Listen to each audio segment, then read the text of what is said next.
to Nomad at Night, starring the one and only Nomad.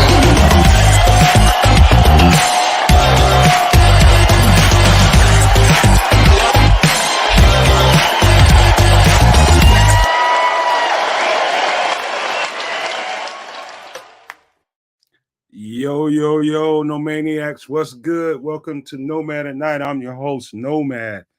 Hey, listen, man, we got a little upgrade going on with our background, as you can see, courtesy of my man J2K here with us tonight. And so before we even get going, let's get a thumbs up and see if anybody likes the new digs. I love it. I love the new look. It shines, it pops out, and it's something that I've been wanting to get done for a while, but courtesy of my man J2K, man, he hooked us up and made sure it's popping, man. I love the way the city looks. It's great, man. And so give us a thumbs up if you like the new digs, man. Yeah, but before we get going, let me say this, and we will get to the topic on the thumbnail of Gervon Dexter, Zacch Pickens, and the mixture of them two with Eric Washington and what that might look like for our defense. I saw you in there, Cliff, early. You've been looking for some podcasts that got into detail about the coaching changes and what they might mean to the team and how it gives us an advantage and an opportunity to make a real push for the Super Bowl. And we're going to get into that in earnest shortly. But before we get there, I'm seeing a lot of thumbs up. They love it. They're saying, great job, J2K. My man Doodle just popped in. Hey, thanks for coming, man. I know it's a holiday weekend and most people are out with families, barbecues, having a good time. But, we felt like we probably should throw a show out there just for the people who just, kind of sitting around and done with all that for now, or just wait until tomorrow to, barbecue and do the whole hanging out thing. So I thought it would be a good idea to go out here and do a show. But by the way, we won't be doing a show tomorrow because it's actually Memorial Day. And I suspect most people will be with family, friends, and just hanging out. So we won't do a show on Monday. We'll do a show on Wednesday. And so with that being said, happy pre-Memorial Day. I don't know what Memorial Day means to everybody, but I can tell you what it means to me. Lost my pops about a year ago, and one of the things we did annually for Memorial Day was to take that guy out to Applebee's. I think it's Applebee's. I can't remember. It's Applebee's or Olive Garden. Always took him out because they had specials. It was free for veterans, so he got in there and got the royal treatment, man. So I could tell you guys some funny stories about that, but that's the Memorial Day has that significance for me. Him being a veteran and him wanting to be taken out to get treated like a special human being that he was, and I enjoyed that. But I don't, whatever it is for you guys, you can tell me. But another thing, I want to make sure I mention this before I pass it on to kids for some pleasantries was, those storms last night were devastating to the middle part of the country. Devastating. And I posted some stuff on Twitter, giving people a warning and a heads up about the stuff that's happening today. So if you got people that were in the Oklahoma region, Kansas region, Missouri, Texas, and you haven't reached out to those people by now, you probably should. I think last count, 13 deaths, 400 some odd injuries, and probably counting because the same stuff is kind of rolling through the night.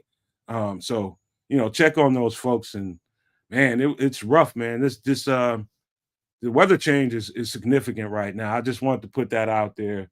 So people that's in right now, I think the area to pay particular attention to, I believe, is either Missouri, Tennessee, and Kentucky, something like that. But if you live in those regions, man, I think you ought to be on high alert tonight because it doesn't sound that much better tonight. But I digress, kids. Let me pass it on. Before I do, man, let me see where everybody is in, where they're from.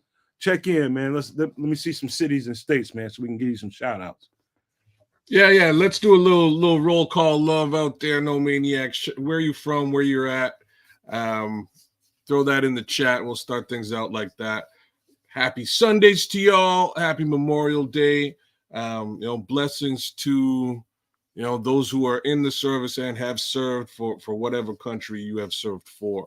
We actually don't have Memorial Day in Canada. There's a little piece of information for y'all. But regardless, blessings to those who have served. Regardless, we have something else. We call it May 2-4. We figured a way to get another. Man, so 2-4 in Canada is beer. They come in a 24 case. So we figured another way to get one more holiday out of the mix. So we call it May 2-4. It's actually Victoria Day for us. In any event, fun times. Go through a little bit, give you guys a little bit of love for joining us. Hey, Levante Rogers, what's up? Thanks for joining in. Cliff Victoria, been in early, Cliff. Thanks for holding it down with us. Cornelius Squalls, number 2, No Maniac out there. How you doing, Cornelius? Joseph Archer, Oliver Chapman, Squeegee, what it do, Squeegee? Smitty's out there. Patty Laura, hey, Patty, how are you? Armando Jr., how you doing, Jr.? Who else we got? Let's see. Aunt Mas, how you doing, Aunt Mas? I'd say J2K, but he's here with me. And dang, we got a pretty packed house out there, y'all. Always fun chopping it up. Brian Hendricks here with me too. And you know what? Let me throw it down to J2K so you can give a little bit of love. Oh, wait. Shout out to Petty. Black Diamond. How you doing, Petty? Over to you, J2K. Cool. Hey, good to see you guys again. Appreciate you guys, everybody in the chat. You guys are all the regulars. Always appreciate all the support you guys give us, Nomad Network. This is a Memorial Day weekend, and for us in America, it is an important holiday, and it's important for the military people who have lost their lives, the military families and their friends. And to all of them, it's just thank you for all of the service, everything you've given to us, and to help keep our country's freedom. So I just appreciate it, and mad respect. Go ahead, Brian. Mr. Brian. Brian, you're muted. Let me take him off. I have to put him on mute. I got it. I'm going to be serious, and then I'm going to be my usual clown.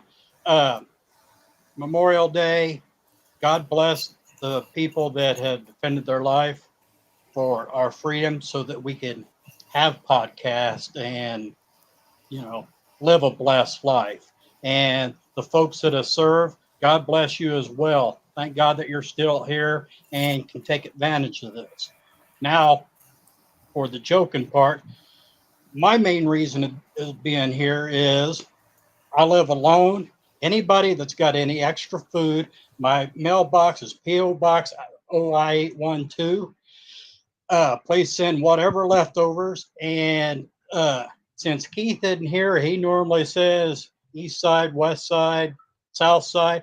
I would do that, but the town I live in is so small, I'm just basically making a circle at one spot. But welcome, everybody. All right, man. Hey, listen, man. Again, we're going to get into the Bears conversation here in a minute, man. But little housekeeping. We do have a No Maniac hotline. We're about to open up to you guys probably Wednesday. We just I give you the number now, but we got to make sure it's going to function right for everybody. Do whatever we need to do. So anybody that's, even when we're not doing a show, you got comments or you got questions, or you just want to, send hey, thank you for what you do. You can send it, you can send those messages through Zoom. So if you don't have a Zoom account, get your Zoom account, and you can call that number, and we'll let you know Wednesday what that number is. Also, and I got to give a shout out to a guy by the name of Joshua. I think his last name was Palkovich, I think, but he sent an email saying that he needed to send me a contribution, send us a contribution, but he couldn't send it. Only thing he had was a check, and he had no way of doing that. He asked us to open a P.O. box, and we will do that Tuesday. For anybody that might want to send a gift, whatever it is, a letter, whatever it is, we'll welcome it. Anything you want to send, we'll have a P.O. box open for you to send anything you might want to send the Nomad Network, any of the guys here. We would appreciate any and all of it, man. So before we get going, man, how's your weekend been going, kids, man? How's everything been going with the family? Just want to, everything's okay. I just want to place a disclaimer. Please, no explosives. Explosives are not welcome. We don't want Oh, explosives. absolutely. Yes. Everything legal. Anything Everything. legal. Yes, legal things, no explosives or paraphernalia that will send people to jail. That is also not wanted in the post office box. Just got to put out general disclaimers to humanity. You can't Humanity send kids. You can't send kids Malort. You can't send him no Malort. Thank you. any kind of smoke products. No, the what is that? What is that? The federal, what is that department? I forget. They're Customs? Yeah, Customs have a problem with that. What is no? It's Alcohol, tobacco, and firearms. Yeah, all three of those guys too. ATF will get on your ass, man. You don't want to do that, man. So yeah, do it the right way if you're gonna send something, man. We appreciate it, man. Yeah, but, yeah. For me, it was family stuff. I was hoping we would just skip into football, but for me, really, it was family stuff. So May 25th is my nephew's birthday. It's also my uncle's birthday, who passed away a year ago. Well, he didn't pass away a year ago today. A year ago today, he was admitted to hospital and he never made it back. So sort of a special day for the fam. So we all went, we all got together and paid some respect to him. And to top that off, secondarily, I was also supposed to go and visit my good friend Ray. Shout out to you, Ray. Shout out to your mom's, blessings to her, and may she rest well. His mom passed away as well a little bit earlier into the year, and today was their celebration of life for her. Unfortunately, I got tied up and things just didn't make it so that I could join them. So just wanted to send a little bit of love to my homie Ray, and his family, Chenier family. Respect to you guys and blessings to your moms. But yeah, that's my weekend. More alcohol, please. Anything J2K you want? All right. Yeah, that's man. What he says. Smitty's winning. My life's a bit of a weekend if you actually know me personally. So just enjoying my time and enjoying doing graphics for the Nomad Network, and just wanted to shout out Chris Washington. His absence gave me an opportunity to do more, and I can't say enough how much I appreciated him, and we'll keep his memory alive for everything I designed. Appreciate that. What about you, Brian, man? Just anything personal? My life is like Groundhog's Day, and to be honest, I don't want it any other way. I like the simplicity. I try to have fun. I try to relax, and I was able to achieve the goal. And then getting with my online family makes it even better. Hey, man, that's go ahead, kid. No, I'm just being a facetious jerk. You go. No, it's this network is all about community, and to give a little bit more insight into what kind of person I am. It's funny we're talking about this now because I was talking to this and speaking to J2K about it. If you really want to know what kind of person I am outside of being a voracious Bears fan, I'm a good time guy. I love to have a good time. I absolutely live to have a good time. I try to have a good time in everything I do. Every one of these podcasts, every aspect of my life, when my girlfriend's around me, just when I'm around family, I just like to have a good time. My life is like kind of like J2K. I look at it as a big weekend. It's just what it is. So whatever you guys are sipping on, whatever y'all enjoying, let us know in the chat, man. Because I ain't got nothing specific tonight but some beer, but I had to crack something for the show. Had to do something. Him and Brian and that Dr. Pepper, man. Boy, I tell you what, man, they making a buck off you, Brian. I tell you that right now. They are. Yeah, well, once I get famous, they'll pay dearly. What's going on with Junior? Junior, you just bad luck, Junior, or what? So I'm sorry. I'm gonna read Armando's. You got to probably read that and just not put it up. There must be. I didn't put it up. Somebody else put it up. So I was like, since it was up, you know what I'm saying? I might as well read it. So Armando Lara Jr., Don't you just read it. Don't put it up. Don't put it up. Oh, so my bad. I've been hit by fireworks times at professional shows, and on the street. The most severe guy was a block away. Blew off some powerful explosive. The plug hit me and cracked a rib. So whenever he didn't finish it, Armando, what's going on, bro? I was reading that wrong because it sounded like he might have lost a finger. Somebody lost something at first when I first read that. I was thinking like, who did that happen to in the NFL? Sounds violent, man. We ain't gonna put that up, man. Happened to a New York Giant. JJP. Yeah. Strahan. Strahan, thank you very much. Right? No, what? Oh, no, not Strahan. It was JPJ. JJP. JPJ. Yeah, blew off a couple fingers. Man, I've seen some crazy stuff over the years with fireworks. Some crazy. Take it easy with the fireworks, Junior. I don't play with them no more, man. When I was a kid, everybody had to have every little firework and running and throwing them around at people and doing all kinds of crazy shit. But, I learned not to play, man. I've seen some bad stuff happen. Some real bad stuff happen, like some fingers were disfigured. Somebody actually got a piece of butt cheek blown off. Wow. Yeah. Wow. I've seen some stuff now. I don't play with him, man. I seen a guy, one of my cousins actually cousin Craig got an eye taken out with a bottle rocket one time. He's an older cousin, much older cousin, but he man, dude, I don't play no games with no fireworks. They out there firing fireworks. I'm out of there, man. I'm out of there because you just don't know who's firing the fireworks and where they're coming from. So, I like anybody else, I love to enjoy a fireworks show. But, I like to keep a safe distance from it. You know what I mean? Because, and I tell you what, growing up in the hood, y'all, anybody that grew up in the hood, people out there being real reckless with those fireworks, man. And ain't no telling what could happen to you. But go ahead, kid. You don't need like a professional license to you just fire off fireworks. Oh, just man. Bang. United States, man, dude, it's illegal. Let's just say that. But it's that doesn't stop nobody though. Right. Fair enough. They're spread out so much. It's like, what's the police gonna do? Just run up and start arresting everybody with fireworks? No, it ain't gonna work, man. It's crazy, man. I'm glad it's outlawed in the state, but it doesn't stop people from going to Indiana, Kentucky, Tennessee, and loading their the hatchback of their damn minivan with the entire store and bringing it back to Illinois.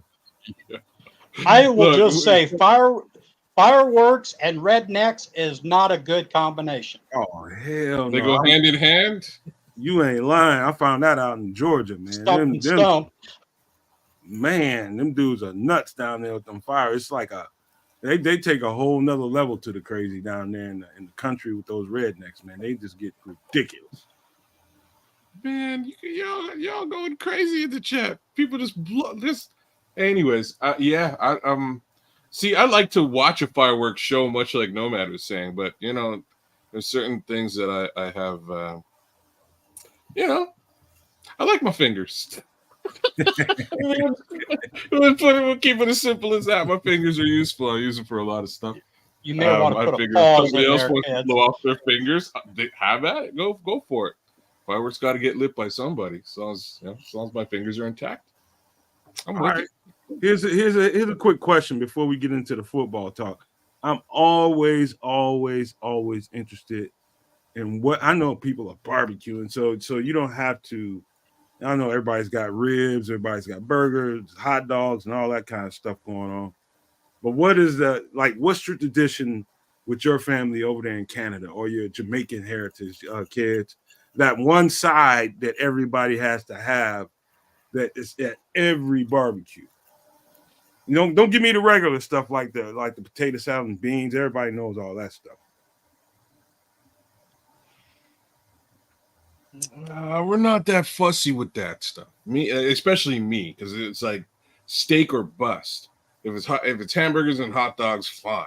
But if we're talking about a side, really, rice and peas goes with everything I could possibly eat. So it's always rice and peas. I'll have rice and peas with barbecue anytime if it's available. If it's available, let's go. Rice and peas. Rice and peas. What say you, Jay? Well, I live in San Diego, so I live in a very Hispanic community. So, I mean, carne asada is just everywhere. It's the number one thing. But if I were to throw out a side that zucchini with you kind of cross hatch it with the knife, and then you put some butter in there, put some Parmesan on it. That's pretty good. Ooh, I like the squeegee. What squeegee just put on there? He said red onions cooked in beer for his brats. Okay. Squeegee, I got a tip for you. Put some seasoning on it, some Lawry's, some garlic and onion, and throw some butter in there with it, and just let it simmer down. Just let it simmer down, and then you talking about a good brat or Italian sausage, man? What are you talking about, man? That's the first thing that's gonna go. If you put those caramelized onions on that brat or the Italian sausage, those will be the first thing that go. If there's enough onions, that's going first. There's nothing like a beer brat to me, but I digress. Brian, what's your thing? I would say something that you got, mostly what you guys have mentioned, but my sister, she'll fix a pasta salad. And I don't know what all she put. When it comes to food, if someone else is doing it, I don't question. I ain't paying for it. I'm just enjoying the benefits. But yeah, that's something this time of year that she would make, and it's really good.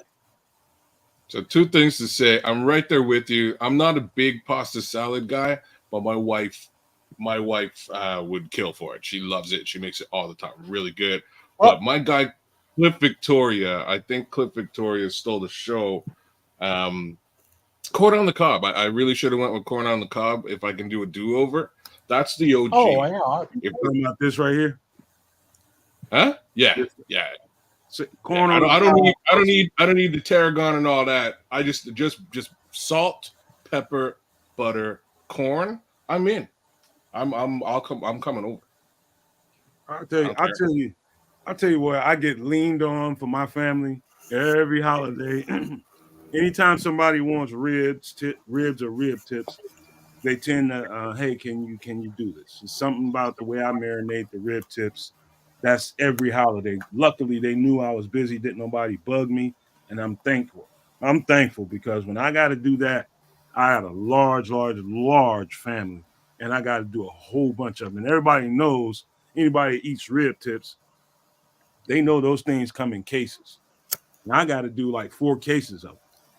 And, just to unthaw them and just, you got to put them in the sink. You got to clean them, get all the fat off of them, do all that kind of stuff, and then marinate them and put them.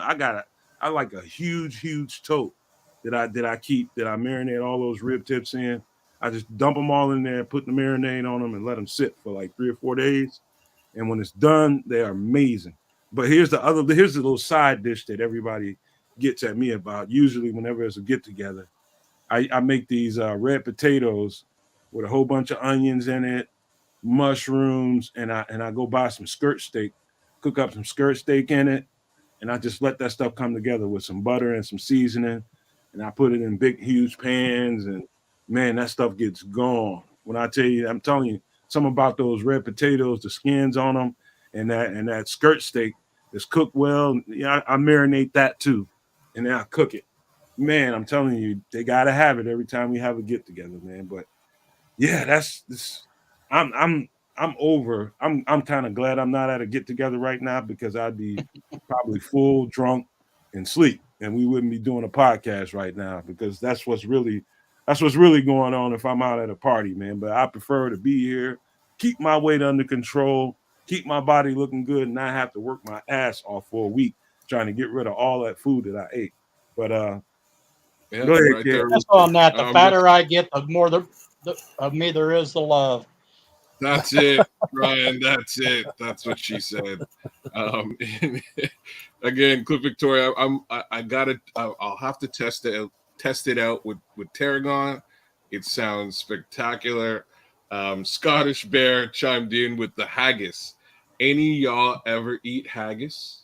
What is it? I'll tell you in a minute. So you clearly haven't eaten it. I J2K? have not. No, sir. None of you guys No. have eaten haggis. Ooh, the scrolls on that oxtail. Scottish Bear, explain what haggis is in the chat, please. I don't want to destroy this, but it's I believe it's like it's like a stuffed pig intestine. I can't remember exactly what's in it, but it's a Scottish delicacy. It's a very specifically Scottish food. And I was at some work function, and it was Robbie Burns Day, which is like a Scottish day. Yeah, but for lack of a better thing to say. Anyhow, they served us all haggis, and I'm like, oh, what's that? And they came in with bagpipes. It was a whole deal. It was haggis and a shot of whiskey. I was in for the whiskey. I was kind of out on the haggis, but I did actually eat the haggis at the end of the day, and it wasn't terrible. I think it might be stuffed with liver, maybe. Here we go. Haggis. Somebody did say it was some kind of liver or something in there. Here it is. So haggis is the national dish of Scotland, a type of pudding composed of the liver, heart, and lungs of a sheep or other animal, minced and mixed with beef or mutton, suet, and oatmeal. So yeah, I ate some haggis. It was okay. I'm worried about that pudding part of that paragraph. But it's just like it was just stuffed. It was a weird thing to eat, but they eat it. Sounds like foie gras, like cheap foie gras. No, but that's sounds like something I call my ex-wife. Here, try this.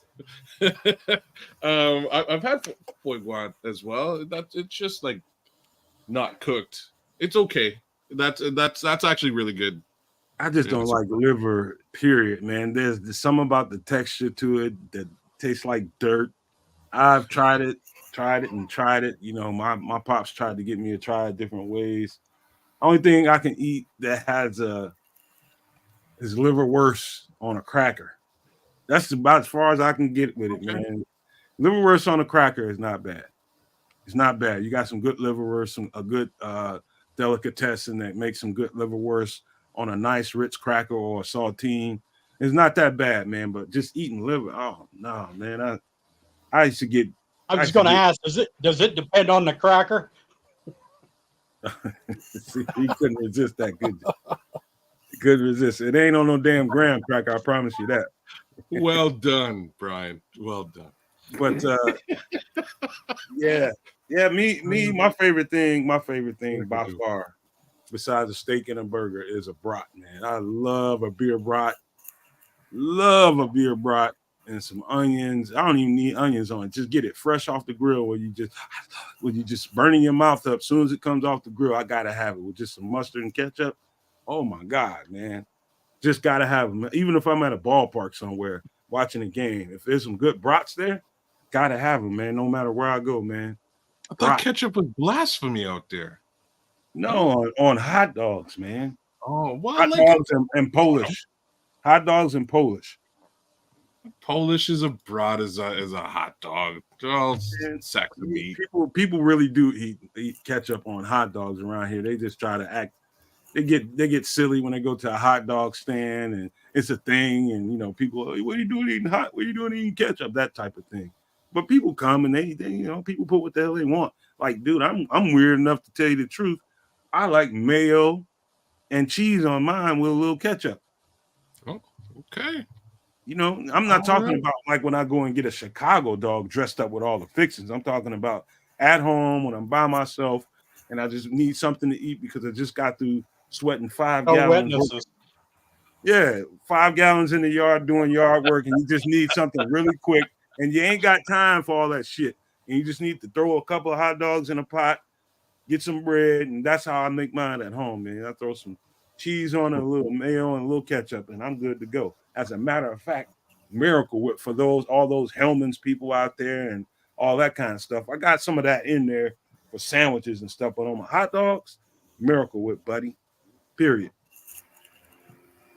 But hey man, y'all want to talk about some football or what? Yeah, Sure sure. don't want Why to talk not? about We're Miracle here. Whip. What'd you say, Brian? I said, sure. Why not? We're here. We showed up. We might as well talk about some football. So Let's do that. So the thumbnail is about and I've been going on and on about this all off season. And the minute that we got this guy, I think you guys can go back and look at a show. And I think it's got Eric Washington on the front. It's like an arrow pointing at him. And me and on the thumbnail, I'm saying I think we got the right guy. And tonight I'm gonna try to express to you guys why.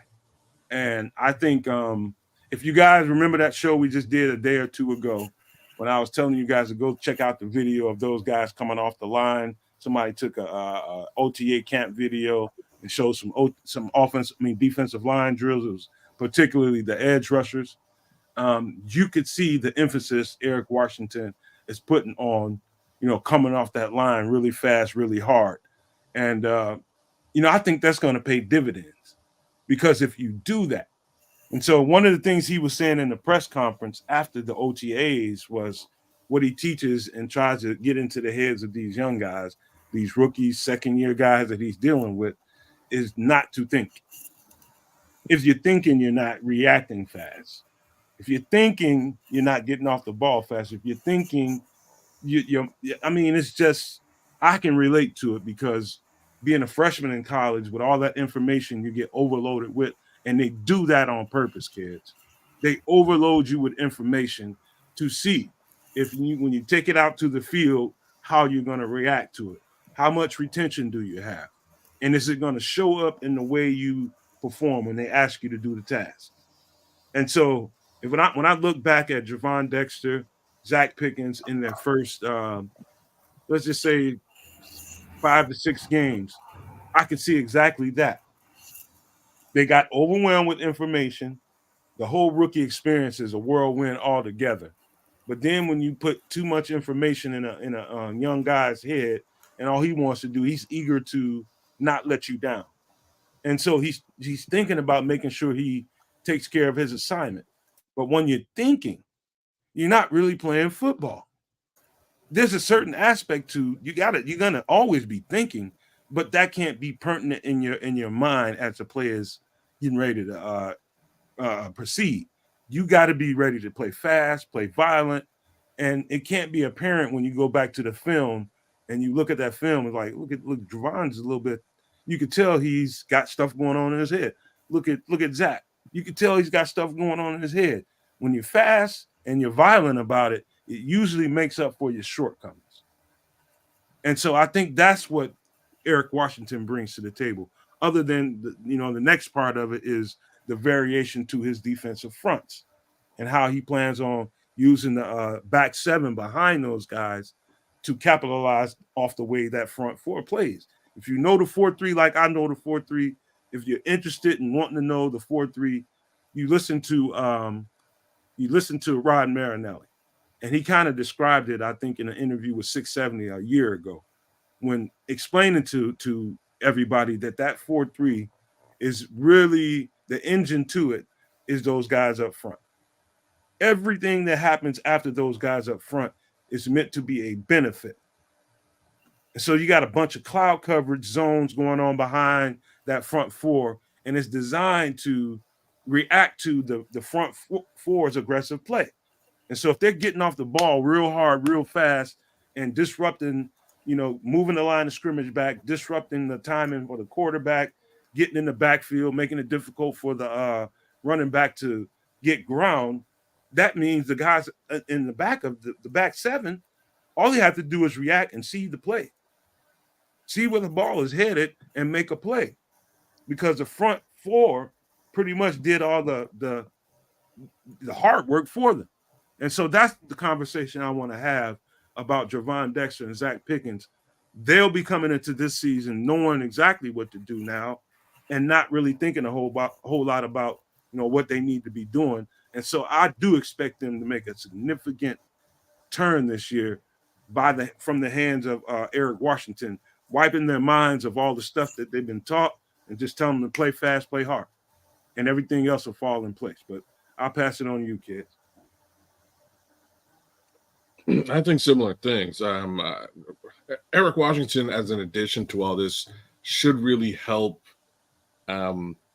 Things be a little bit more exotic than they were last year. I think things were really vanilla, and I know that's how Flus likes it.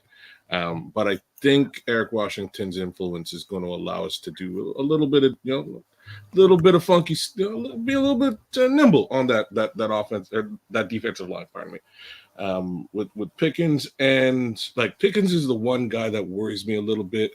I want to see a little bit more from him, but I kind of expect to. I think we are going to see a lot more from Gervon Dexter this season, especially given the way that his body has changed. He's put a lot of work in on this offseason.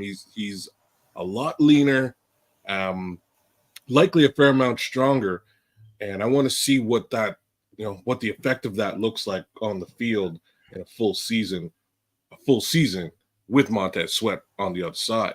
Now I got to worry about, further down the line, but we'll keep it interior for now. I'll throw it to J2K. What do you think about this interior line?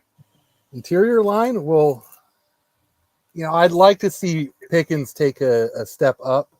And one of the main reasons is because of what I see from Dexter. So I'd like Pickens to not just be the nose. I would like him to move into that 3-tech. South Carolina, we saw that he had a quick first step. I think he looks a little heavier than he did at South Carolina. So I think they're doing some stuff with his body type and keeping him more of an anchor and not as explosive.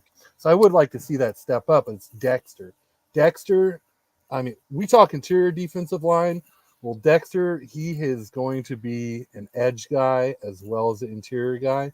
I see Eric Washington doing some fun matchups with Dexter, just moving him all over the place, getting him in great positions, left end, right end, nose tackle, 3-tech, you name it.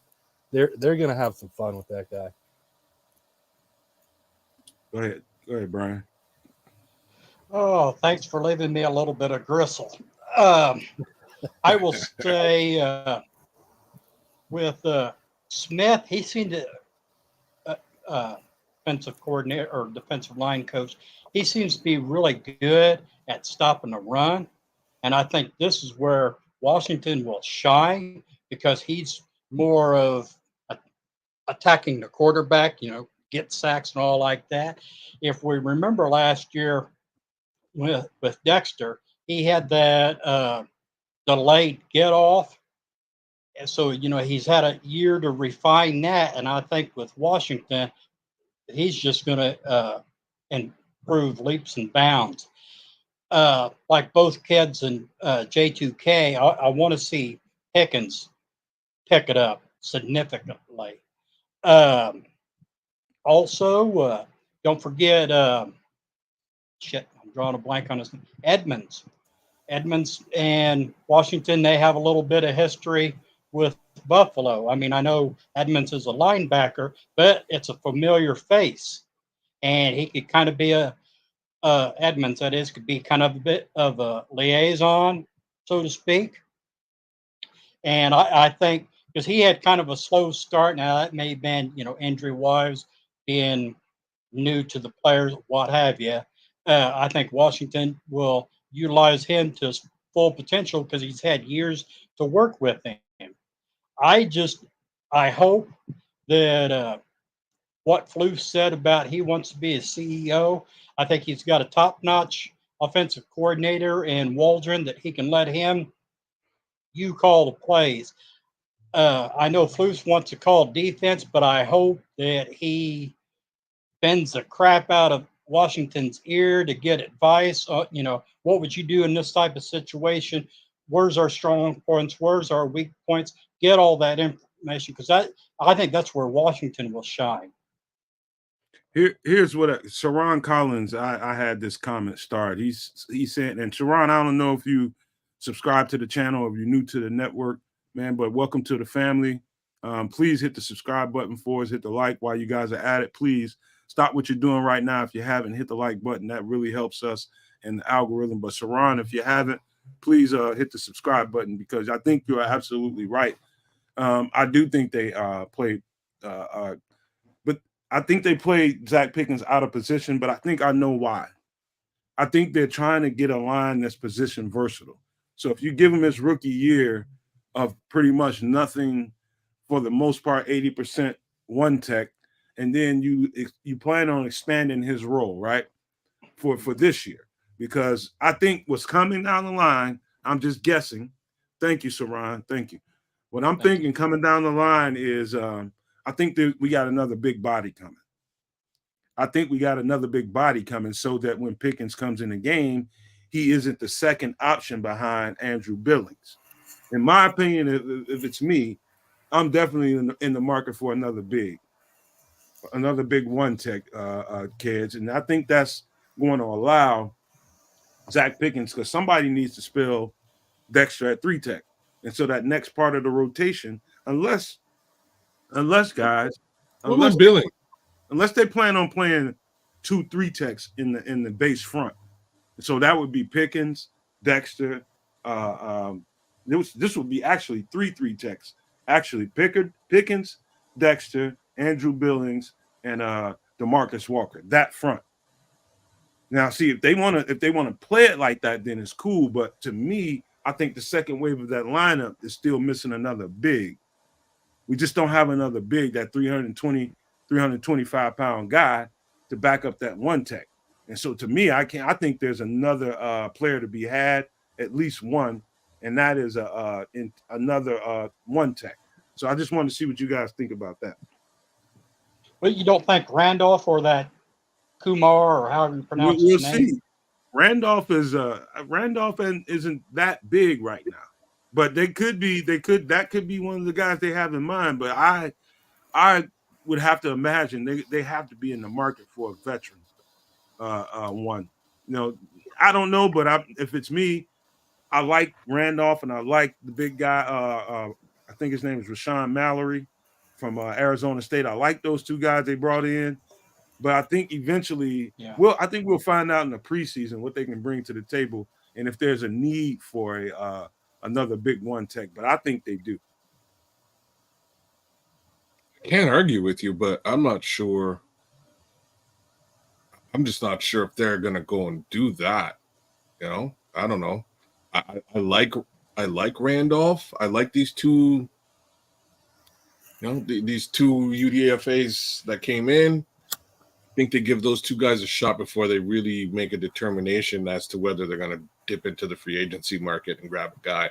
I think they're doing the same thing really with that edge rusher situation. I feel like they want to give Booker as much opportunity to shine, and I think they're going to do that with Pickens first before they really jump into free agency and make a solid move there. At least that's my thoughts around it. J2K, what do you think, boss? Well, I really like what you said, Nomad, about positional versatility, because look what the coaches have to work with. They've got Walker, inside outside guy. They got Dexter, inside outside guy. We even saw Sweat come and play on the inside at times last year as well. You got Pickens, who can go from nose and 3 tech, and Billings. I mean, the guy's just an anchor in the center of the line. Now you start working in, well, okay, want to go into some NASCAR packages, right? So Walker inside, Dexter inside, Booker on the outside, Sweat on the outside. And you're starting to see how these coaches are going to start diagnosing matchup problems for offensive linemen. And that's something that I'm going to be really excited to see play out as the season goes on. Go ahead, Brian. As far as the interior of the defense, I'm not too concerned with, because there's a lot of bodies, like what J2K and Kids said, with Walker, with Dexter, both of them inside and out. Pickens, he can play both inside. I would be more inclined to look for an edge or defensive end, opposite of shit, I drew a name on or blank on his name. Sweat. Sweat, thank you. Which is what I Mm. was doing, trying to think of his name. Fair enough. Because with Booker, if he's everything that they think he's going to be, it's still going to be a year or two away. He could still get a ton of reps filling in, coming in for Sweat, a few plays, and then coming in for who's ever on the other end. I like Walker as, part of the second wave. He's got the experience, and like I said, he can go inside or out. If I was looking for a vet, edge or defensive end, somebody that can get to the quarterback would be nice, but I'm always seal the edge where they can't run. If nothing else, make whoever you're playing one-dimensional. So somebody just asked, and I'll put this back up. James Hunter just asked, what are your thoughts on Chroma out of JMU? Talking about Jammery Chroma. Mm-hmm. One thing I first thing that came to my head was I was looking at that drill I was telling you guys about, that everybody should go and check that out and notice how fast they had these edge rushers coming off the ball. And he's listed as an edge rusher when he came to us. But then you look at the measurables. He's 6'4", 275. Okay. Flus likes edge rushers that big. Up to about 285, 290. So I noticed that in that group of guys, that those edge rushers that were being worked out, he wasn't one of them. And so it gets me back to this conversation about position versatility, how they're repping these guys, right? And so he wasn't with that group. So apparently either that day he might have had some kind of soft tissue injury that I haven't heard about. I didn't hear of any injuries other than I think it was Romo Dunze had the soft injury hamstring issue, but Flus went to the podium and said that we didn't have any injuries to report. And so I would just assume that Jammery Chroma is getting reps at interior tackle. And I think that's a smart move. I think it's a smart move because that's where a lot of his explosive plays came from. Not only that, but it's going towards that, what me and J2K keep talking about, is this position versatility. They keep repping with all these guys, talking about Zacch Pickens playing his first year at strictly one tech. And I'm expecting them to expand his role out and playing three tech a little more than he played one tech. Not to say he's not going to play one tech, but he's probably going to get some reps at three more often. He might even get some edge rusher snaps. And so that's the beauty of what they're trying to do, is getting everybody position versatile as much as possible. Another thing to think about, kids, is I want to ask you guys in the chat too. There's a variation of the fronts that Eric Washington runs, where there's a bunch of, you might have a 4-down front, but you might only have 2 guys down. So 2 guys might be standing and making it look like a 3-4 set. Who are the guys, the edge rushers, that you all can think of off the top of your head, that if you stand them up on the defensive line and you don't rush them and you drop them back into coverage, right? He does a lot of that. He drops a lot of his edge rushers back into coverage to cover up gaps. Who are the guys that you think that can play that position? As probably like 2 guys that come to my mind right off the top of my head is the guy we just got, Austin Booker, and Dominique Robinson. Those are 2 guys that come to my mind. What guys come to your mind? I'm talking about with the UDFAs and all, kids. Kids, you muted, bro. Guy that comes to my mind is no longer on the team. It's Leonard Floyd. That's somebody who could fit that mold. I wouldn't really trust Dom Rob in that situation. Looking at Booker's tape, he can definitely do it. He's got the speed for it. He's got the instincts for it too. He'd be a good fit in that mold. I got one early. I got one already. Jacob Martin definitely fits that bill. See, I didn't get deep into the Martin film. He fits the bill, huh?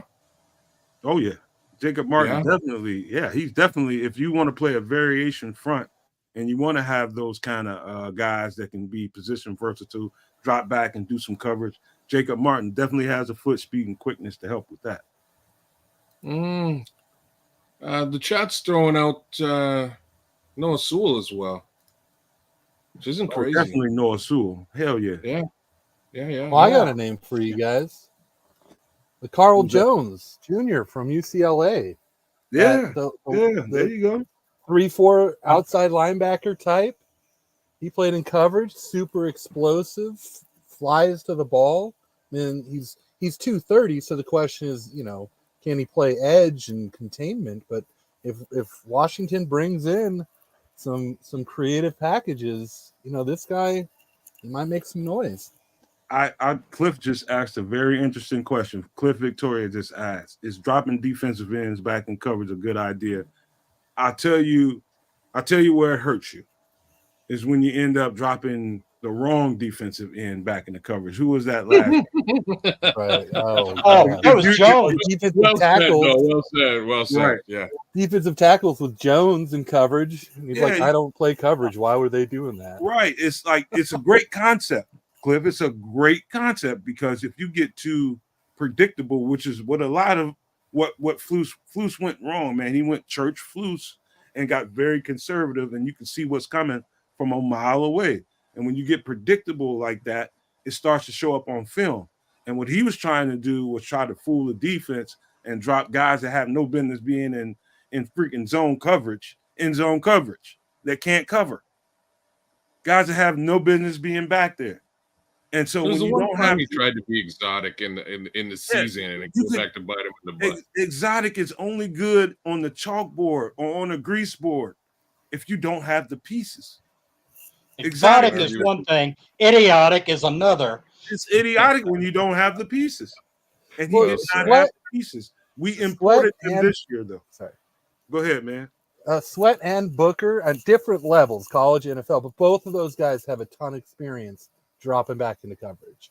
So it's not out of this world if we start doing some fun stuff, send in Edwards or send in Edmonds or send in Swell. You never know. Scottish Barrett, I'm telling you right now, you have no idea the extra when you can look like you're rushing 4, 5, 6 guys, when you look like you're about to come on a zero blitz and you've got the pieces to jump back in coverage, like Booker is excellent at it. I mean, that's one of the things that stood out watching his film. I kept going back to those plays where he dropped in coverage, and he's like a praying mantis in his length anyways. And so that extra length that he has, he's 6'6", freaking go-go gadget arms. You put that guy back in coverage, and he's got the, I mean, he doesn't lack for the ability if you need to do that. All it is, people might, really feel like, what are you doing putting defensive end back in coverage? You just want a fool. You just want a variation so that you don't become predictable. And you have an extra guy back there in case there's a short pass play on slant, curl, somebody that can fill up a cloud zone in that area. And so, yes, it's a very smart move if you have the pieces. But if you don't have the pieces that can get back there and be effective, then it's a foolish move. And that was a foolish thing that Flus did last year. Yeah. Did Cass just freeze up on me? He was trying to get. Oh, sorry. Are we good? Go ahead. No, just start over. You froze up a minute. Yeah, my connection dropped for a second. I'm back. I was just saying that he was trying to get a DB in there, blitz with a DB. Decided to drop. Decided to drop Justin Jones, and he was not prepared for any of that. The worst part was it just wasn't something that they had practiced at all either. So to make matters, I'm sure they practiced it. And no, they asked him. They asked Jones. They asked him. Okay, I didn't get that part. But it's the first time I've ever done this, and we did it live here today, and it didn't work out. I know Justin Jones must have been like when that play was called in the huddle. It's like, really, you gonna put me out there to dry like that? Because if this don't go right, I'm gonna look like the ass out here. Well, they check anything else in the huddle. He's like, well, if it works, You know what I'm saying? They got to throw this ball right to me, man. They got to throw this damn ball. Right, they got to throw this ball right to me, kids. If they don't throw this ball right to me, I'm gonna look like the total ass. I'm gonna be the heel for a week, and that's exactly what he looked like. But it was the football people knew, like, what are you doing, dropping Justin? What are you doing? They asked him, and he was like, "Hey guys, look, I don't do that. You ever see me do that before? By the way, we never practiced that. You saved that play. You saved that play till after you get to the next draft and you get the players that you got now, the pieces that you have now, the versatility that you have now, position versatility. You've got those kind of guys in the locker room now. You can play coverages like that. But it's an absolute great play when you got the right people. But when you don't, you look like a fool calling something like that. Squeegee, that's pretty funny. I'm with it though. I'm actually with it as long as you have the right personnel in place, right? As long as you have the right personnel in place to manage coverage in that capacity. I do expect to see maybe some more DB blitzes, as well as some more blitzing across the board. Like, he was so vanilla, very seldom blitzed at all last season. But hey, let's see what they put together. I think there'll be a little bit more pressure on him to blitz because of Eric Washington, and that to me is a good thing. As long as we have the personnel to cover it up. Yeah, I think the whole thing, J2K. I think the whole thing is really the most, when it's very, very vanilla and you know what's coming all the time. Green Bay knew what was coming all the time.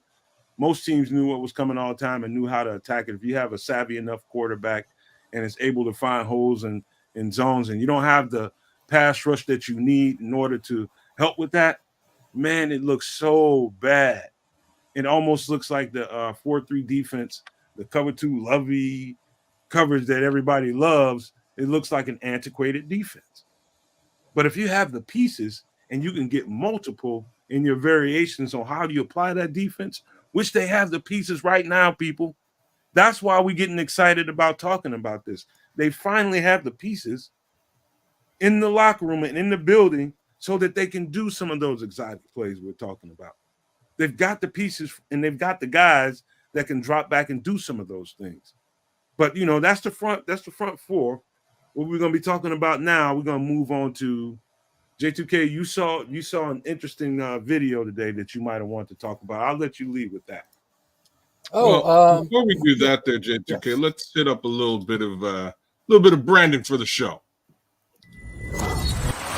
The best Chicago Bears content anywhere. Catch Nomad live pregame 1 hour prior to kickoff, and Nomad at night postgame, and every Friday evening at 7 p.m. Central on all the most popular streaming platforms, and only on the Nomad Network. It's all about reciprocation, folks. What does reciprocation mean? That means giving back what you receive. And we feel like we give you guys a lot of love. I know we do, and you guys give us a lot of love back. But there's always people out here that enjoy the content, people that are not involved in the chat room right now, they're watching the shows everywhere, and on wherever platform they're getting it on. Please do us a courtesy and stop by and make sure you hit the subscribe button and the like button for us, because, you know, everybody loves this Bears content. We know you guys love it. We love it. And we come from a world where we were all on the other side of this looking for that Bears content to kind of fill your time in your day. Man, you love this stuff. I love this stuff. And so when people produce it for you and you think the stuff is good enough and it's exactly what you're looking for, then please, make sure you hit the subscribe button and show that love, man, because that's what we're looking for. We desperately need to try to get to 2,000, not because it's going to provide anything extra, but we're trying to grow this channel and trying to give you guys a bigger and better version of what the Nomad Network can be. And we're in the midst of doing that right now. And I know I've been talking about the website. I know I've been talking about the merchandise. It's still coming, man, but we wanted to make sure it's right before we give it to you. So by I think tomorrow, J2K, we might I put think it we're out.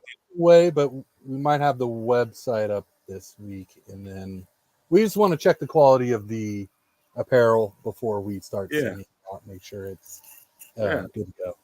So we want to purchase the stuff before you purchase it, so we know you're getting a good product, more or less. So that's all. It's just quality control, making sure you're getting the product that you're looking for. So we want to get our hands on it first before you get a chance to get it. But I think 100%, I think you guys are going to enjoy the look of it. You know, it's definitely some good looking merchandise. It's going to be some stuff on there you didn't see coming, but it's a nice website, some nice merchandise on there, and whatever you see on there at the very beginning, just know we're going to be adding stuff to it as we go.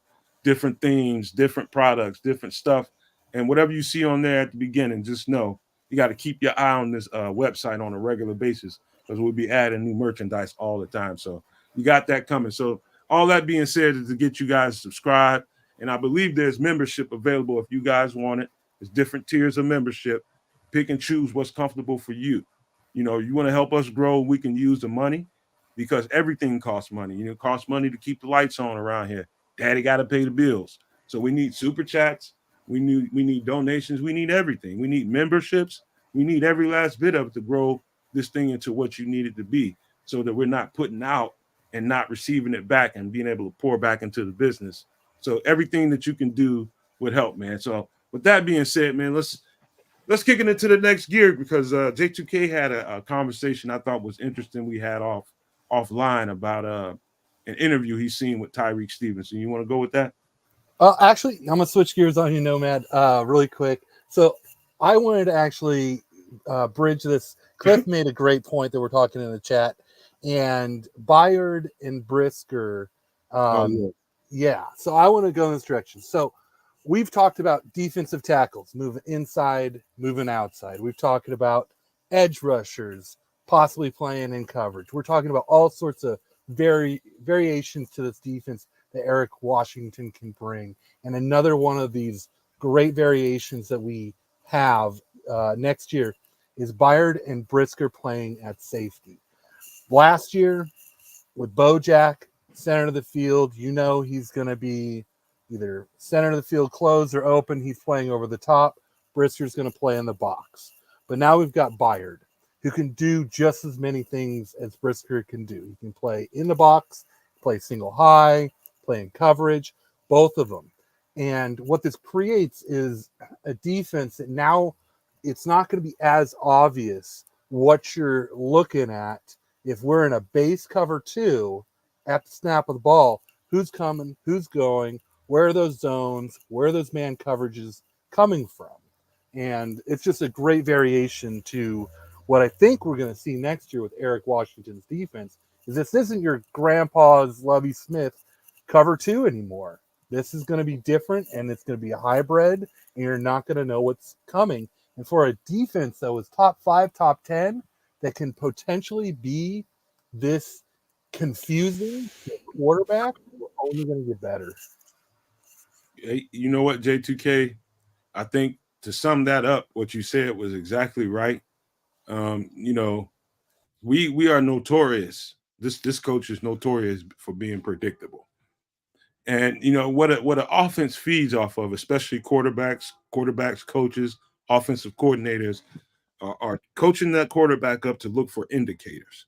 I think that's the key word, indicators. And what J2K just laid out there was basically when they saw Eddie Jackson Deke, that's an indicator. An indicator to what? You know he's not going to come down and play an extra man in the box, right? You know he's going to be at least on a deep half or deep thirds, deep quarters, deep something.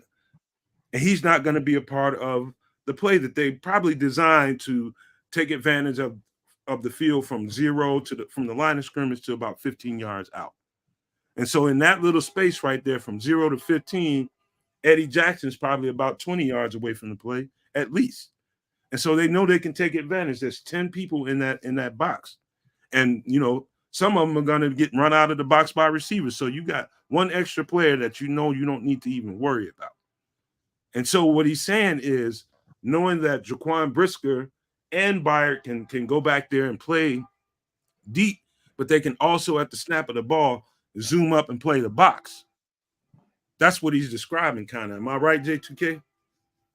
Absolutely nailed it.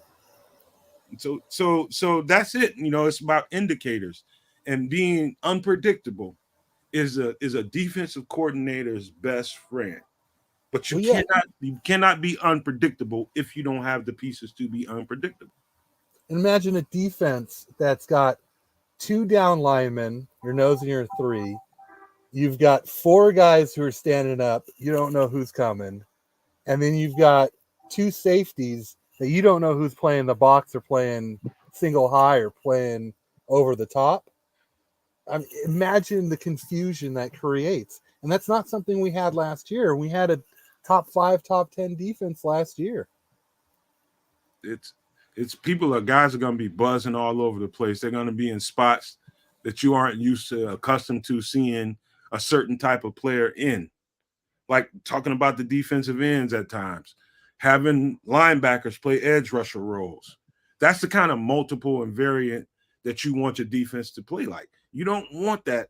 Oh, every time you go up to the line of scrimmage, the 4 defensive linemen, all 4 of them got their hand in the dirt every fucking play. That's not predictable. I mean, that's not unpredictable. That's knowing exactly what we got to deal with here. None of them is going to fall back in coverage. None of them. And so that becomes pretty stale.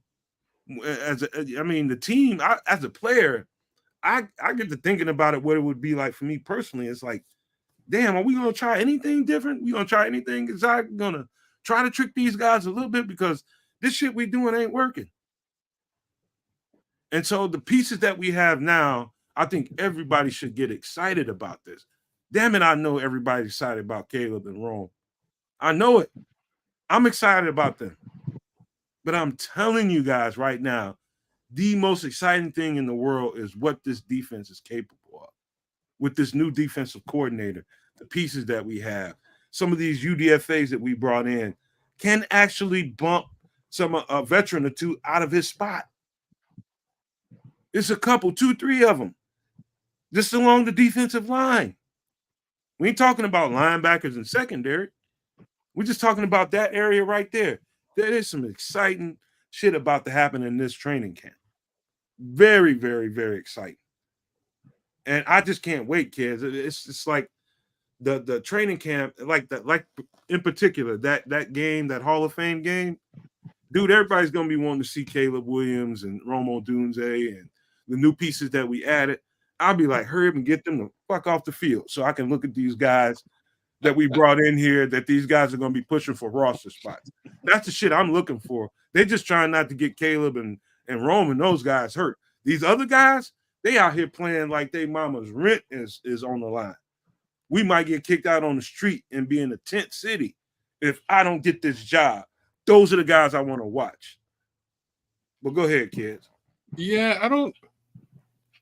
I always love watching that situation when it comes to preseason. Like there was some great play this past preseason from our team.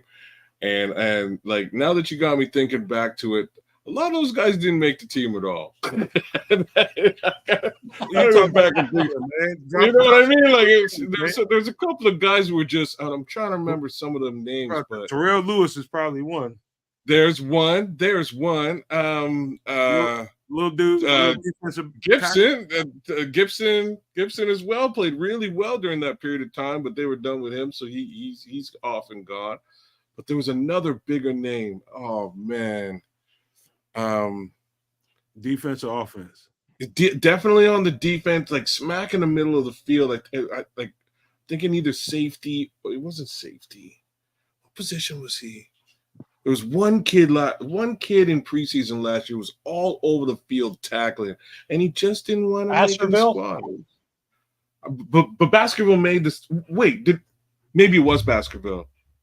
Hold on, time out, kids. He made the practice squad. Don Burr, hold on. He did make the practice squad. Don Burr's in there talking reckless to J2K. Don Burr, Byard was playing in a completely different system than he was used to in Philly. Come on, man. You got it. Don, I know you know football, but you cherry picking right there. Oh, Oh well, like it's also not like the way that you can look at Bayard's stats and go, okay, he played one way versus another, but then you can also do the same thing to Eddie Jackson, right? So even if he didn't play super caliber last year, he'll still be, for the most part, an upgrade on what we had in that position last time around. You know, like it's about that simple. Eddie was getting a little bit up there in age, and he did not want to put the wood I think off. Saron Collins is trying to tip you off to the little guy we got that was Ryan Poles' favorite, the little defensive guy. There's another one. Man, Travis Bell. Travis Bell. There's another a little bowling ball. He's out there still though. He's in the NFL somewhere. I think he found his way to New England. I think that's where he's at now. That dude is like Cincinnati. Just saying, like it's always good to watch these kids just go out there and play lights out, and you never know. But Ryan Poles has said it's gonna be a tough, roster's gonna be tough to crack, and that doesn't go for every room and every position, but like that secondary, I don't see like if Reddy Stewart makes it, I'm impressed. That's a hard room to get into, bro. Like that's a hard room. But I think he's caliber, and I think he might make the room. I think he might make T. Jones. AC Adams is saying T. Jones and T. Bell. Who's T. Jones? So Travis Bell, T. Jones. Who's T. Jones? Trying to think. He said, "Hey, Smitty said Bell is down there in Atlanta." Is he in Atlanta? Is that where he wound up? Yeah, Bell's in Atlanta. They took when they tried to trade for Sweat. And they lost the negotiation or the trade battle with us. They went and grabbed Bell off of our practice squad as a, No, I thought it was T-Bay who got him. No, it was Pace. It was Ryan Pace down there in Atlanta, getting all butthurt. and to Don Burr, I've watched enough Bayard film from last year. Yeah, he's going to be a good one, man. I don't know what you're talking about. The coordinators were terrible. Not only were they were bad, but they fired one of them and then they had another one come up. So there's no consistency. And AC Adams is pointing out the edge rusher we got from Houston last year. I forget that kid's name. Everybody had high hopes on that guy too. DeAnthony Jones, I think. I can't think of his. Oh, maybe that's who the T. Jones he was thinking was. Yeah, DeAnthony Jones from Houston. Yep, Yeah. You're right, AC. That guy, everybody had a lot of but he I think he started off fast getting pressures, man, and then he hit that wall, man. See, so Scottish Bear's now saying he's on the Bengals. So I knew whoever picked him up didn't re-sign him. Whoever scooped Travis Bell off of our practice squad didn't re-sign him for this season, but he's in. I think he's in Cincinnati right now. I think that's where he's at. I think Travis Bell is going to be a problem sooner or later, man. It's like sometimes those defensive interior guys and those edge rushers, it takes them 2-3 years before they really understand. Like this is professional football. These are the best players in the world. Like you got to be really good to beat them. And like you got to get handsy in your tool bag, you got to get aggressive and know how to counter off what you're good at.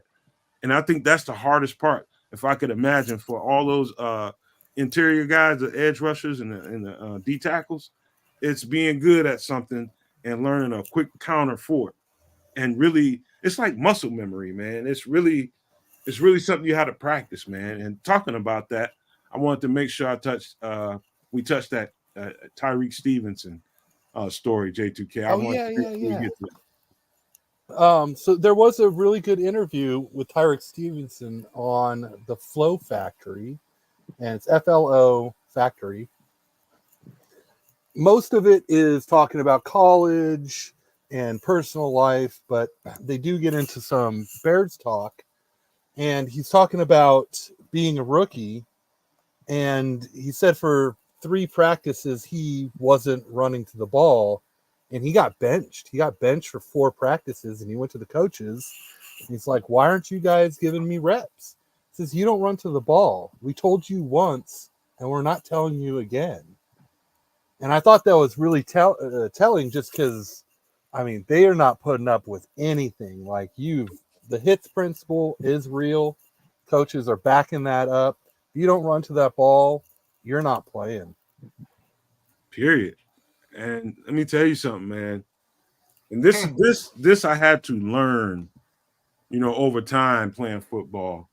That everybody when you start off, it's always been fun to me, and I never lost the fun in football. I had when I got to college, and I had a linebacker that was always running around every practice. It's a job. It's a job. It's a damn job. You don't like your job, you in the wrong business. Every practice, he's running around saying that the whole time, thinking that's motivating people. And to a point, he was right, but also to a point, what he was trying to make clear to everybody is practice makes perfect, right? So practice, what J2K is getting at, and what Tyreek has learned is practice is basically muscle memory. So if you're doing it in practice on a regular basis, you're repping it every day, and you're doing it the way it's supposed to be done. Then in the games, it just transfers over.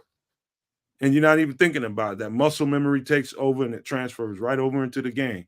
And so it's, for instance, if I'm supposed to take a 5 to 7 step back pedal and then make my transition out of that, whether it be going forward, whether it be go left, go right. If you do it the right way, like I got chewed out for not having the right foot forward when I'm getting ready to get in the back pedal. This is pre-snap. Get your left foot up. Why is that important? Because you're only taking so many steps, and you need to transition off the right foot. Things like that, little things like that. If you think is minimal, just wait until later when it starts to affect you. The rules and the standard for Chicago is you fly to the ball every play. And the reasons being, you never know when that ball is going to come out. The more people we have around that ball, if it comes out, the better chances we have to getting that recovery and getting that turnover and flipping the field. That's the whole point of it. Flying to the ball, being aggressive, and making sure we have more people around the ball than the other team. That's the standard. Am I right, J2K? Yes, sir. Yes. So, but go ahead, kids. I just wanted to make sure I put that out there. I'm just wondering when that benching actually happened. It would be interesting to know. Did he specify like when in the season it happened? It was early in training camp. He said he got there. It was 3 practices. I don't know if it was 3 practices in, but he said for 3 practices he wasn't really running to the ball, and he knew it. And then they benched him, but it was before a game, before a preseason, so it was very early. Good. I'm just saying you could really see his growth, his progression throughout the season, and he came in very raw and handsy to begin. Mm-hmm. As he sort of progressed, you could see that again he was learning, he was growing, he was getting better, he was less handsy, but still effective. I love that kid, man, and I kind of can't wait to see him again this coming season because I think he's going to also grow a little bit more. This secondary is nuts, y'all. Like Don's clowning. He's clowning Kevin Byard in the chat, but at the end of the day, it wasn't a question of fixing Mr. Byard. It was really a question of adding a whole bunch more tackles and hits to that position that we didn't have last season, or really the last 2 seasons. So, when Amon-Ra St. Brown actually does catch a ball against us, which may not happen, doesn't tend to happen quite a bit because Kyler Gordon eats his lunch. But if he does catch a ball, I'm pretty sure the guy who's going to smoke him is going to be Kevin Byard. Keep your eyes peeled next season. Anyhow, that's my 2 cents. Yeah, and another thing Stevenson said in that interview was when he first got there, it was like, rookie, do this. Rookie, tuck in your shirt. Rookie, go do this. Like, don't do that. Like, run this. And then after a while, he's starting to pick up what the coaches are asking him to do. And then he said that they really they let him be himself. And I just go back to the play that he had it was against the Lions, against Jared Goff, when he tricked Goff into thinking there was a high-low coverage, and he wasn't playing high enough on that out route, and he tricked Goff, and he broke back. And then in the post-game interview, they asked him about that, and he straight up was like, Jalen Johnson showed me that. He showed me how to. I remember the how to interception. I remember that comment too. Yeah, how to squeeze that high-low comment or the coverage. And I love Stevenson. I think the sky's the limit for him. To have him as our number 2 corner, I mean, he was one of the top 5 in Rookie of the Year voting standards. I think he should have been. He jumped out last season. Like he really did. Absolutely. And I mean, to get that with a second round pick that Poles targeted and traded up for. I mean, there's so many things to love about this team and where we're at. It's not just Eric Washington and what he can do. It's not just, the secondary we have. You see what Ryan Poles is doing with finding talent that fits, talent that grows, the coaches that are bringing this talent up aside from the offense. But defensive wise, man, we're a stud edge rusher away from being, I don't know, number 1 defense in the NFL. It's on the way. Let me tell you something, man. I identify so well with Tyreek Stevenson's story because I was listening to the whole interview. I only got probably got about 45 minutes into it, but I got to that part that J2K is talking about. I listened to it, but his story around it, leading up to it, was even more. Tyreek Stevenson's got he's got a hunger pain in him, man. That growing up poor, being from a certain background, provides for you. That testy that he's got about him, that edge that he's got about him, is what everybody likes about Tyreek Stevenson. Most people just love that edginess that he plays with. Just very, very freaking aggressive, and I relate to that very well. It's I love Tyreek Stevenson, his story, love him as he's developing as a player, but he's got a lot more to bring to the table. He's just getting started. He's got a body type. I don't know if you heard this part, J2K, but he's walking around 210 on a regular basis.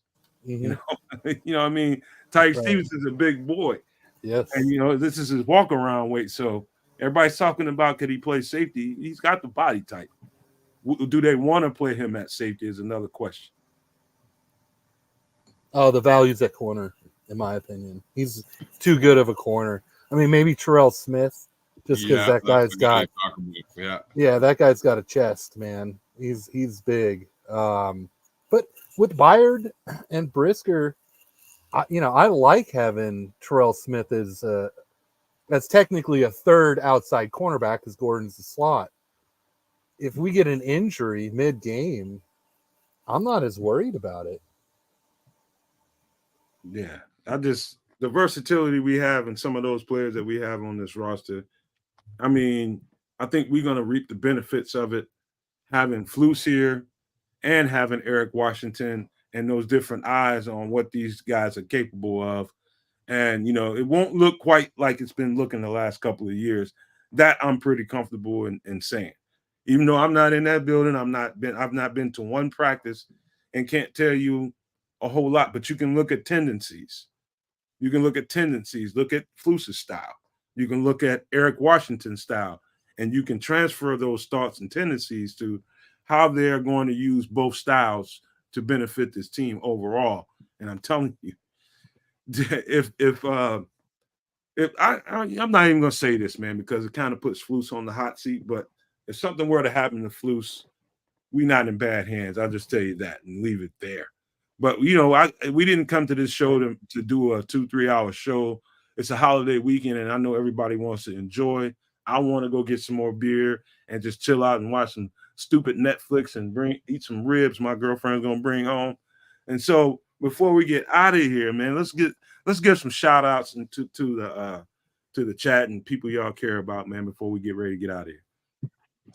Well, No Maniacs, it's been a Sunday night. Thanks for joining us. The chat's been pretty bumping. As usual, Don Burr's come in and raise all sorts of havoc. But I love my my No Maniacs out there, just making sure that Detroit gets zero love on this channel. I'm sorry. Anyhow, that's basically what's going down in the chat. That's kind of how she looks. Kind of look like a bloodbath for Don Burr, but he's resilient. He comes back every week, and you gotta love him. That's our guy Don. Anyhow, give you guys a little bit of love. A little bit of love to some of the folks who showed up a little bit later on. Sarah Collins, thanks for showing up, bro. Love the fact that you're a subscriber. Flex Diggs, thanks for coming out. AC Adam, FFG Style, Smitty Q, and the original Smitty, Scottish Bear, Jigsaw, Leo Factor. Just giving a little bit of love to some of you guys for coming out. Y'all generally join the show at some point. Wanted to make sure that you got a little bit of love from us for showing us some love. So thanks for coming out on a Sunday night. And bear down, y'all. Claws out. We're almost there. Bear with us. Brian, J2K. Yo, all right. Thanks to all you guys in the chat. Appreciate talking with you as always. Regardless if I'm on the show, I'm in the chat for another network or whatever. I always enjoy seeing you all, including you, Don Burr. Yes, I said it. To everybody, have a safe and happy Memorial Day weekend. Have a great time with all your friends and family. Don't forget to let someone know if they were in the service or have someone in their life that you do appreciate that. And we'll see you. I'll see you guys next Sunday, and we'll talk more Bears. Until then, Bears down, claws out. Well, as always, No Maniacs, thank you for sharing your time. I always have a good time doing these, and I hope you guys as well. If you hadn't hit the like or subscribe button, please do on the way out. Have a safe Memorial Day. Respects to everybody that's in the service or who has been in the service. Thank you. Good night. Try not to eat too much or drink too much, but enjoy life. Hey, there's therapies on this. Why do I keep seeing this? Hey, real quick. Hey, Don, I got the same question for you as Scottish Bear, man. If I go look at the subscribers, man, and if I see you ain't a subscriber, Don, you my guy, man, but that's gonna hurt my feelings straight up, man. Because I thought we was better than that, man. You could at least hit a subscribe, man. You can at least hit the subscribe and the like, man. Come on now, man. If you ain't a subscriber, I'm gonna be kind of pissed off about that, man. Because if I was at a Detroit Lions podcast and it'd be the same for You're me. about to tell us somehow you're gonna like and subscribe to I the would. Detroit Lions podcast. I You would. would? If I watch If it was Don's podcast, you would use what you're that's saying? just me and my manners. If I'm watching your content like that, If it was Don's, I might. If it was Don's too. I'm gonna always, if I'm watching enjoying somebody's content, I'm gonna always show them that respect. Every time. I don't care who's doing the content. I don't care what content I'm watching. If I like and enjoy it, I'm there all the time. I'm gonna hit the like and subscribe every time. But that being said, man, hey guys, thank you for coming out on this holiday weekend.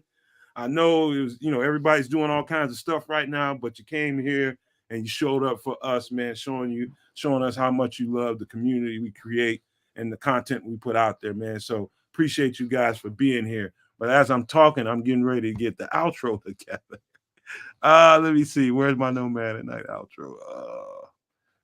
Let me see. I can't find it. It's one that says outro. No, man. Oh man, I love being a jerk. I don't see it. Did you see it? I can only figure out a way to get paid for it. Do you see the Nomad at Night outro? I got you, Doc. You got it? I got it. All right. So with that being said, I wanted to make sure I show you guys appreciation. Tell you guys happy Memorial Day tomorrow, man. Enjoy your family. Enjoy some barbecue. But before we get ready to get out of here, I got to leave you guys with these famous words. Love, peace, and hair grease, y'all. Peace, y'all. Bear down. Claws out. Yay, yay.